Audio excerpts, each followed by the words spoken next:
This was a little bit of a turn of events here. After we saw the Lewis Hamilton to Ferrari news, then they started getting rumored that Red Bull offered Albon a contract, and then he comes out the next day and says he's re-signed with Williams. So I don't know what to think about that. I feel like he already got wronged by Red Bull once. He's like, I'm not falling for that again. Fool me once, shame on you. Fool me twice, shame on me. Alex Albon is a Hey everybody, this is Thomas from the Dega Boys channel reminding you to hit the like button if you're enjoying what you're watching.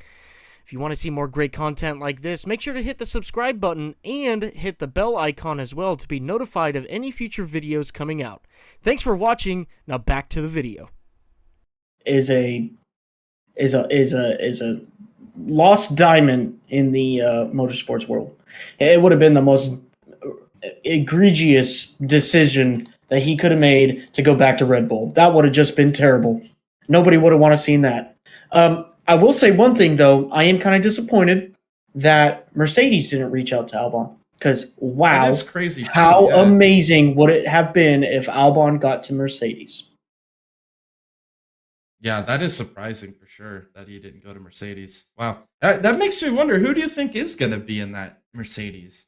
Well, I mean, you you got Frederick Vesti kind of in the whims there, but no. I think Mercedes values Mick Schumacher more than Vesti. I think that I think that there are some drivers in the field that would make a jump. I mean, the first one off of my head is Fernando Alonso, but I also think that Mercedes realizes his age. Even though he's doing pretty good with Aston, it's only gonna last so long, and he's gonna drop off. But it pops up in my head. Drivers like Porchaire. I'd look at it. I'd take a look at it. I wouldn't necessarily say absolutely, but there's really no driver right now that would be like absolutely. Right. Carlos Sainz is now on the market. Where's Carlos going to go? I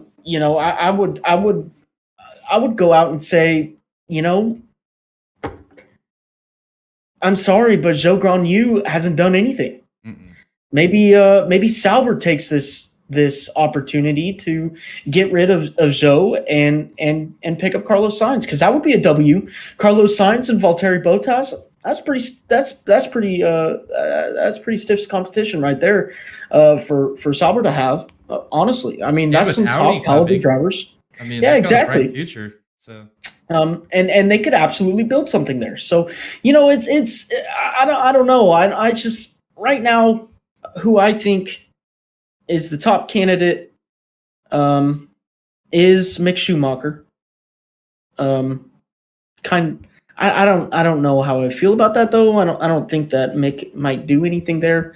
I mean, he was decent in the equipment at Haas, but Kevin Magnussen was just spanking him on a week in, week out basis, in terrible equipment. He even got a pole at Brazil. I mean, I know the circumstances, but come on, he got a pole.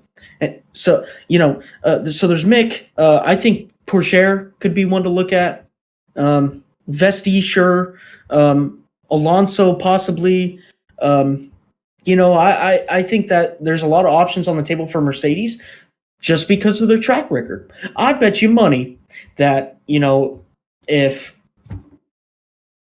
Tsunoda got a call from Mercedes as was like, Mercedes said, I want you, Tsunoda would cancel his contract. I'm sure he would. Who wouldn't? Even for a 1-year drive? Shit, that'd be my one time to prove that I am competitive. That is all I need. Mm-hmm. As a competitive driver, that's all you need. 1 year. Especially if you're already a seasoned vet in F1. Right. Yeah, I agree with everything you said, except for the Fernando one. I don't know how well him and Toto Wolff would mesh personality-wise. That would be kind of a wreck. I'm just saying that because of Mercedes powertrain. Yeah. No, I mean, you're right. I mean, it would be a good decision for all parties, for sure. I think it'd be just kind of weird. Then again, like this year, Alonso could have a horrible year. He could do worse than Stroll. That's true. It's because of his age. But that's something you gamble on. And you're always gambling in motorsports. So Oh, I don't know. Nothing's a sure thing, even if it looks like a sure thing. Yeah.